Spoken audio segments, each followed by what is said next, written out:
Hello guys. तो आज की इस वीडियो में हम लोग जो है एक इंपॉर्टेंट टॉपिक कवर करेंगे ज्योग्राफी का, जो कि आपके एग्जामिनेशन के लिए इंपॉर्टेंट होने वाला है। आप किसी भी एग्जामिनेशन की तैयारी करें, लाइक यूपीएससी, बीपीएससी, किसी भी एग्जामिनेशन की तैयारी करें, तो ये आप सभी के लिए एक इंपॉर्टेंट टॉपिक हो, जिसका नाम है दोस्तों भारत के प्रमुख बंदरगाह। इन बंदरगाह जो जो होते हैं दोस्तों, उसके बारे में हम लोग जो है बंदरगाह के प्रकार देखेंगे, बंदरगाह किसे कहते हैं वो देखेंगे, और भारत के प्रमुख बंदरगाह की सूची भी देखेंगे। ठीक, इसके अलावा दोस्तों बंदरगाह के महत्वपूर्ण तथ्य भी देखेंगे। इसके अलावा बहुत सारा चीज हम लोग कवर करेंगे बंदरगाह के बारे में, क्योंकि आपके हर एग्जामिनेशन के लिए इंपॉर्टेंट होने वाला है। तो अगर आप लोगों ने अभी तक हमारे चैनल सब्सक्राइब नहीं किया है जीके भाई, तो जरूर हमारे चैनल को सब्सक्राइब कर दीजिए जीके भाई। तो फटाफट वीडियो को स्टार्ट करते बिना कोई देरी किए, अगर आप इस वीडियो का पीडीएफ चाहिए तो पीडीएफ आपको डिस्क्रिप्शन के लिंक में मिल जाएगा, वहां से आप पीडीएफ डाउनलोड कर सकते हैं। फटाफट वीडियो को स्टार्ट करते हैं बिना कोई देरी किए।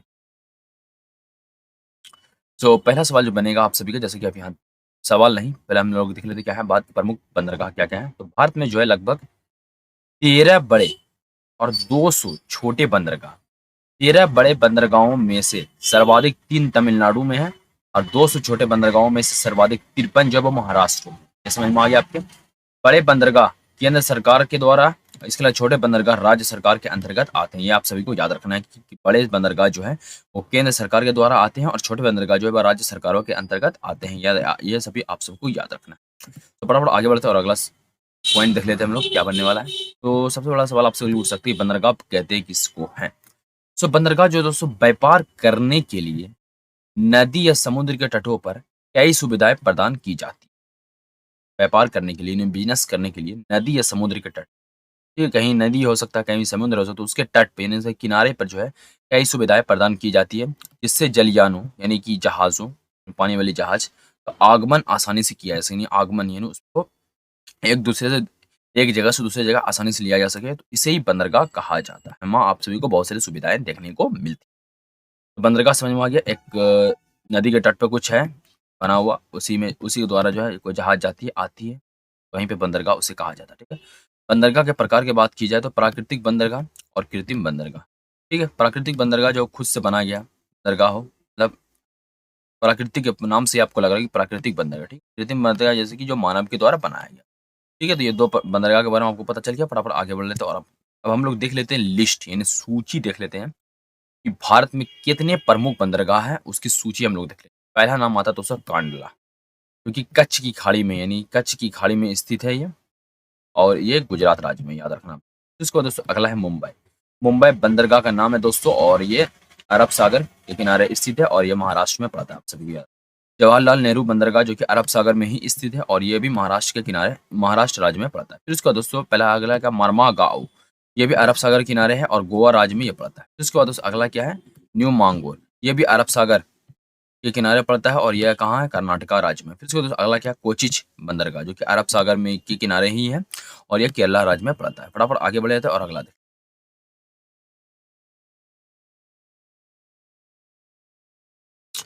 सो अगला है न्यू तूतीकोरिन, जो कि बंगाल की खाड़ी के किनारे स्थित है, और ये तमिलनाडु में।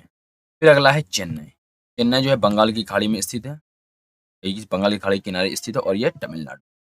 फिर अगला है एन्नोर, जो कि बंगाल की खाड़ी के किनारे स्थित है, और ये भी तमिलनाडु में। फिर अगला क्या है, विशाखापट्टनम, जो कि बंगाल की खाड़ी में स्थित है, और ये आंध्र प्रदेश में। फिर अगला क्या, पारादीप, जो कि बंगाल की खाड़ी में स्थित है, और ये भी ओडिशा में ही। फिर अगला क्या, कोलकाता, जो कि हुगली नदी के किनारे स्थित है, और ये भी पश्चिम बंगाल में। ये कुछ इंपॉर्टेंट मैंने आप सभी को बता दिया बंदरगाह के बारे में, जो कि भारत के सबसे इंपॉर्टेंट बंदरगाह। फटाफट आगे हम लोग देख लेते हैं बंदरगाह को। अब यहाँ यानी भारत के प्रमुख बंदरगाह की विस्तृत समाज इस प्रकार से देख लेते हैं। यहाँ पे आप कोलकाता का बंदरगाह यहाँ पे है, हल्दिया यहाँ पे हो गया, पारादीप यहाँ पे हो गया, विशाखापट्टनम यहाँ पे हो गया, एन्नौर यहाँ पे हो गया, चेन्नई का यहाँ पे हो गया, तूतीकरण यहाँ पे, तो ये सब बंगाल की खाड़ी का हो गया। ठीक है, ये याद रखना। बंगाल की खाड़ी में एक और पड़ता है यहाँ अंडमान निकोबार में, पोर्ट ब्लेयर, याद रखना आप सभी को। पूर्वी तट के बंदरगाह ये। पश्चिमी तट की बंदरगाह की बात की जाए तो यहाँ पे आप देख सकते हैं कच्छ की खाड़ी, यहाँ कांडला है। फिर अगला है मुंबई का, फिर जहावा सेवा है, फिर मोरगांव है, न्यू मंगलोर है, और यहाँ कोचिच या कोचिंग भी बुलाया जा सकता है। तो ये हो गया आप सभी का पश्चिमी तट के बंदरगाह। तो कुल इतने बंदरगाह इंपॉर्टेंट है भारत की तरफ से, याद रखना आप सभी। ठीक है। सब थोड़ा डिटेल्स जान लेते हैं आखिर सब बंदरगाह के बारे में। ठीक है। पहला क्या है, कंडला बंदरगाह। तो ये गुजरात राज्य में कच्छ खाड़ी में स्थित एक प्राकृतिक बंदरगाह, याद रखना। कंडला बंदरगाह क्या है, एक प्राकृतिक बंदरगाह है जो कि कच्छ की खाड़ी में स्थित, याद रखना। ठीक है। कंडला बंदरगाह का नाम बदलकर जो है अब क्या रख दिया गया है, दीनदयाल बंदरगाह रख कर दिया गया। याद रखना आप सभी को, इसका नाम बदलकर क्या रख दिया गया है, दीनदयाल बंदरगाह। ठीक है। इस बंदरगाह का विकास जो है वो स्वतंत्रता प्राप्ति यानी आजादी के प्राप्ति के उपरांत कराची बंदरगाह, ठीक है, याद रखना, जो पाकिस्तान का हिस्सा बन गया है, की कमी की पूर्ति के उद्देश्य से किया गया। याद रखना आपसे, उसकी कमी की पूर्ति के उद्देश्य से इसका जो है वो किया गया था, निर्माण किया गया था। ठीक है, निर्माण नहीं, ये था। ठीक है। उत्तर भारत की आवश्यकताओं की सर्वाधिक पूर्ति इसी बंदरगाह से की जाती है। ठीक है, याद रखना आप सभी को। यहाँ से आपको नमक, कपास, खाद्यान्न, हड्डियाँ, चीनी, नाफ्ता का निर्यात किया जाता है। याद रखना आप सभी को। वहीं फास्फोर्ट, पेट्रोलियम, उर्वरक, सल्फर का भी यहाँ प्रमुख आयात है। याद रखना। ठीक है। तो अगला हम लोग जान लेते हैं। तो अगला है मुंबई बंदरगाह। ठीक है, महाराष्ट्र राज्य में स्थित एक प्राकृतिक बंदरगाह है, जिसकी औसत गहराई जो है वो 12 मीटर है। ठीक है, याद रखना आप सभी को। फिर मुंबई बंदरगाह भारत का सबसे बड़ा बंदरगाह। याद रखना आप सभी को, भारत का सबसे बड़ा बंदरगाह कौन है, मुंबई बंदरगाह। ठीक है, इसे भारत का प्रवेश द्वार भी कहा जाता है। फिर अगला पॉइंट है, भारत का सर्वाधिक व्यापार इसी बंदरगाह से होता है। सबसे ज्यादा बिजनेस यानी जो होता है इसी बंदरगाह से होता है। ये भी आप सभी को याद रखना है। ठीक है, फिर अगला पॉइंट क्या है, यहाँ से मुख्यतः कपास के सामान, सूती धागे, बिजली का सामान, मशीनरी, वाहनों का निर्यात संपन्न होता है। ठीक है, यहाँ से जो है मुख्य आयात जो वो क्या क्या है, अर्बक, रसायन, इलेक्ट्रॉनिक सामान, मशीनरी, कागज, लुगदी, पेट्रोलियम उत्पाद जो है और कपास, ये सब यहाँ के आयात है। याद रखना आप सभी को। सो अगला है क्या, नहाबा सेवा बंदरगाह। याद रखना, नहाबा सेवा बंदरगाह, जिसका अन्य नाम यानी दूसरा नाम क्या है, जवाहरलाल नेहरू बंदरगाह। याद रखना आप सभी। ठीक है, महाराष्ट्र राज्य में स्थित नहाबा सेवा बंदरगाह एक कृत्रिम बंदरगाह। याद रखना, ये क्या है, कृत्रिम बंदरगाह। यह मुंबई बंदरगाह के निकट ही स्थित है और इसका निर्माण जो है मुंबई बंदरगाह का दबाव कम करने के लिए किया, मतलब इस पे ज़्यादा मतलब बोझ नहीं पड़े, इसी कारण दोस्तों इस बंदरगाह का निर्माण किया गया, कृत्रिम बंदरगाह का निर्माण किया गया कि ज़्यादा बिजनेस अगर हो तो इससे द्वारा भी किया जा सके, नहाबा सेवा बंदरगाह के द्वारा, जिसको हम लोग जवाहरलाल नेहरू बंदरगाह के नाम से भी जानते हैं। थोड़ा आगे हम लोग देख।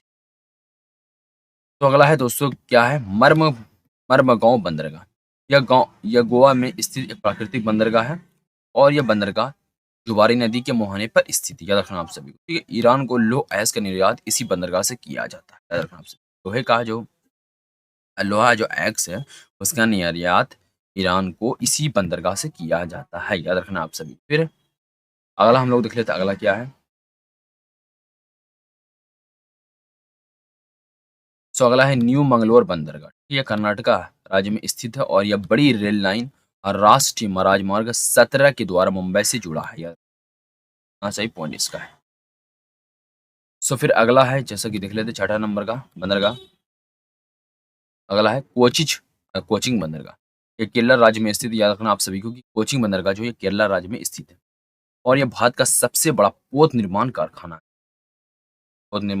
याद है, ये याद रखना। अगला जो है हमारा है वो कोलकाता बंदरगाह। कोलकाता बंदरगाह जो है वो पश्चिम बंगाल राज्य में हुगली नदी के तट पर स्थित है। याद रखना आपसे। अगला जो बंदरगाह है वो हुगली नदी के पश्चिम राज्य में हुगली नदी के तट पर स्थित है। यह भारत का एकमात्र बड़ा बंदरगाह है जो नदी के तट पर स्थित है। याद रखना आपसे, नदी के तट पर स्थित जो है ये भारत का एकमात्र बड़ा बंदरगाह है। ठीक है, याद रखना आपसे। नेपाल भूटान का आयात निकास इसी बंदरगाह यानी नेपाल और भूटान देश का जो निर्यात जो है यही इसी आयात जो है इसी बंदरगाह से किया जाता है। ठीक है, और हल्दिया बंदरगाह कोलकाता का सहायक बंदरगाह। याद रखना सभी का, हल्दिया बंदरगाह बगल में ही इसके पड़ता है, वो इसका सहायक बंदरगाह। हल्दिया बंदरगाह जो है समुद्री तट पर स्थित है। याद रखना आपसे। अगला किया पारादीप बंदरगाह। ठीक है, पारादीप बंदरगाह जो है वो उड़ीसा राज्य में स्थित है और झारखंड उड़ीसा राज्य का लो एस्क यहीं से जापान को निर्यात किया जाता है। ये भी आप सभी को याद है। ठीक है, याद रखना है कि झारखंड और उड़ीसा राज्य का लो एस्क जो है यहीं से जापान को निर्यात किया है। 9 नंबर है विशाखापट्टनम बंदरगाह। यह आंध्र प्रदेश राज्य में स्थित है। याद रखना आप सभी को, और 1933 से विकसित यह देश का सर्वश्रेष्ठ प्राकृतिक बंदरगाह है। विशाखापट्टनम बंदरगाह देश का सर्वाधिक गहरे जल का बंदरगाह और इस बंदरगाह के निकट जो है डॉल्फिन नोस नामक पहाड़ी होने के कारण यह तेज समुद्री हवाओं से सुरक्षित रहता है। ये भी आप सभी को याद रखना है। अगला है यहाँ पे हम सभी का 10वां चेन्नई बंदरगाह। ठीक है, तमिलनाडु राज्य में स्थित ये बंदरगाह भारत का सबसे पुराना कृत्रिम बंदरगाह, याद रखना आप सभी को। फिर अगला 11 नंबर है एन्नोर बंदरगाह। ठीक है, तमिलनाडु राज्य में स्थित यह एक प्राकृतिक बंदरगाह है जिसे चेन्नई बंदरगाह के भार को कम करने के लिए विकसित किया गया था।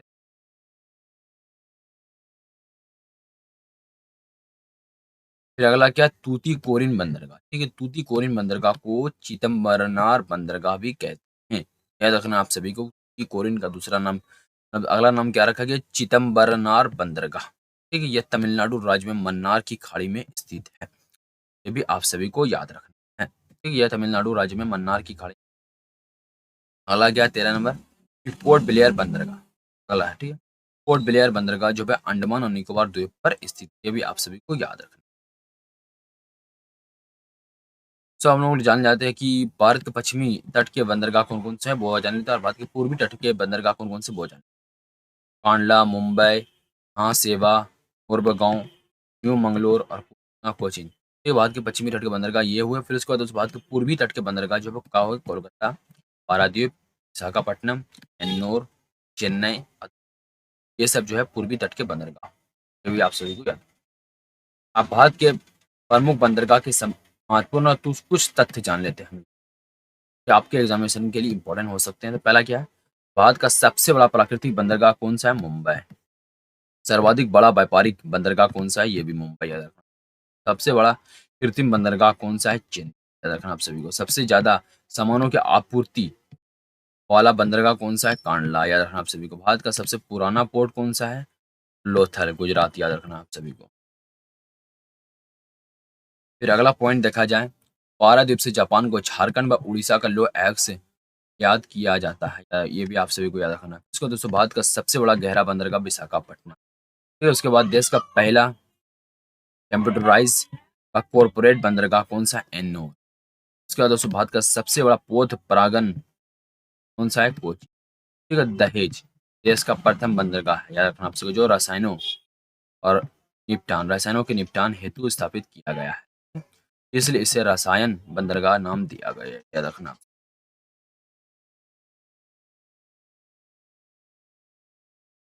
भारत का सबसे गहरा बंदरगाह कौन सा है, विशाखापट्टनम, ये भी आप सभी को है। फिर उसके बाद भारत का सबसे बड़ा बंदरगाह कौन सा है, मुंबई, ये भी। भारत का सबसे पुराना कृत्रिम बंदरगाह कौन सा है, चेन्नई, ये भी आप सभी को याद रखना है। ठीक है, प्रीवियस ईयर के कुछ क्वेश्चन देख लेते हैं जो कि आपके एग्जामिनेशन के लिए इंपॉर्टेंट होने वाला है। पहला क्या, भारत में कितने मुख्य बंदरगाह हैं, 13। फिर उसके बाद मामर गांव बंदरगाह स्थित है कहाँ, गोवा में, याद रखना आप। उड़ीसा तट पर इस अवस्थित बंदरगाह कौन सा है, तो आप सभी को बताना है पारादीप। ये सब क्वेश्चन आ चुका है जैसा एग्जाम में। फिर अगला सवाल है कि भारत का सबसे गहरा स्थलबद्ध सुरक्षित बंदरगाह कौन सा है, तो आप सभी को उत्तर हो जाएगा विशाखापट्टनम। फिर अगला क्या है, जवाहरलाल नेहरू बंदरगाह कहाँ पर स्थित है, तो आप सभी को उत्तर हो जाएगा महाराष्ट्र में। फिर अगला क्या है, वर्तमान मुंबई बंदरगाह के दबाव को कम करने के लिए कौन से पतन का निर्माण किया गया है, तो इसको आप सभी को उत्तर बताना है। इसका आप सभी को उत्तर बताना है कमेंट में। ठीक है दोस्तों, तो मिलते हैं नेक्स्ट वीडियो में, तब तक के लिए बाय। अगर आप लोगों ने अभी तक हमारे चैनल सब्सक्राइब नहीं किया है, जरूर हमारे चैनल को सब्सक्राइब कर दीजिए। मिलते हैं नेक्स्ट वीडियो में, तब तक के लिए।